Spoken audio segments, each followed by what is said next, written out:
It was a car accident. Nothing particularly remarkable, but fatal nonetheless. You left behind a wife, 2 children. Do not worry, it was a painless death. The EMTs tried their best to save you, but it was far too gone to aid you. Your body was so utterly shattered that you were better off, trust me. And that's when you met me. What happened? Where am I? You died. I spoke to you, matter-of-factly. No point in missing words with you. But there was a truck. It was skidding and... Yeah? Did I die? Yep. But don't feel bad about it. Everybody has to die sometime. You seemed to look around after that. There was complete nothingness around you. Just you and me. What is this place? No, is this the afterlife? Well, more or less. Are you God? Well, I suppose you could put it that way. But my kids, my wife. What about them? Are they all right? Will they be all right? Well, that's what I like to see. You just died and your main concern is your family. That's some pretty good stuff right there, you know. You looked at me with this fascination. To you, I didn't look like a god, I suppose. I just looked like some other guy, some vague authority figure. More of a grammar school teacher than the great almighty that is mentioned in the Bible. Don't worry, I said. They'll be fine. Your kids will remember you as perfect in every way. They don't have time to grow contempt for you. Your wife will cry on the outside, but will secretly be relieved. To be fair, your marriage was falling apart, and if it's any consolation, she'll feel guilty for feeling relieved. Oh, but what happens now? Do I go to heaven, hell, something like that? Neither. You're going back. Oh.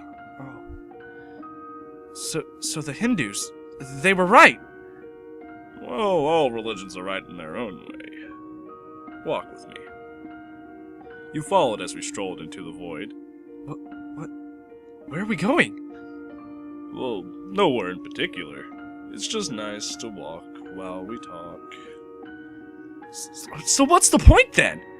When I get reborn, I'm just blank slate, right? A baby, so all my experiences and everything I did in this life won't even matter. Oh, but my dear son, that is not so. You have within you all the knowledge and experiences of your past lives. You just don't remember them right now. I stopped walking and took you by the shoulders. Your soul is more magnificent, beautiful, and gigantic than you could ever possibly imagine. A human mind can only contain a tiny fraction of what you really are. It's your sticking your finger in a glass of water to see if it's hot or cold. You put a tiny part of yourself into the vessel, and when you bring it back out, you've gained every experience it has had. You've been a human for the last 34 years, yes? So you haven't stretched out yet and felt the rest of your immense consciousness. If we hung out here for a few minutes longer, you'd start remembering everything. But there's no point in doing that between each of your boring lives. How many times am I going to be sent back then? Oh, tons. Tons and tons. And tons of different lives, now that I think of it. This time around, you'll be a Chinese peasant girl in 450 AD. Wait, what?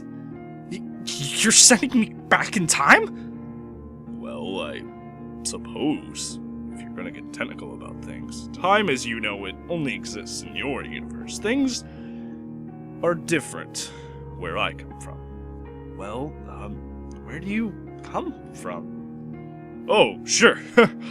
I've come from somewhere else.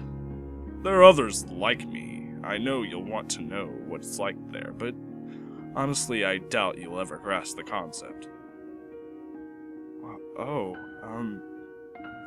But wait, if I get sent back to other places in time, could I have interacted with myself at some point? Oh, sure. Happens all the time. And with both lives only aware of their own time span, you don't even know that it's happening. So what's the point of this all? Seriously? You are seriously asking me the meaning of life? Isn't that just a little stereotypical? Well, it's a reasonable question with all this. I looked you in your eye. The meaning of life, the reason I created this whole universe, is for you to mature. You mean mankind? You want us to mature? No. Just you, my son. I made this whole universe just for you. With each new life, you grow and you mature. You become a larger, greater intellect. Just me? But what about everybody else? There is no one else. In this universe, it's just you and me. You seem to stare blankly at me for a moment. But there's billions of people on the planet. All you. Just different versions of you. I'm everybody? Now you're getting it. I congratulatorily slapped you on the back with that one. I'm every human who has ever lived? Or ever will live. I'm Lincoln? And John Wilkes Booth as well. I'm Hitler. And the millions of Jews you killed. I'm the Lord's son? And every person who followed him. You seem to go silent after that.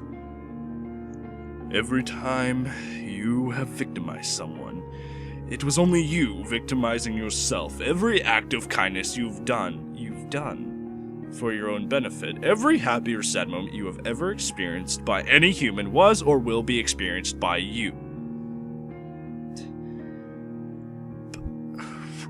Why? Why do all this? Because someday you will become me. Because that's what you are. You are one of my kind. You are my child. Whoa. You mean I'm a god? Oh, no, of course not. Not yet. You are only a fetus. You are still growing. Once you've lived every human life throughout time, you will have grown enough to truly be born. So, the whole universe is just an egg of sorts. Now, my child, it's time for you to move on. You must return now. Start anew. And with that, I send you on your way.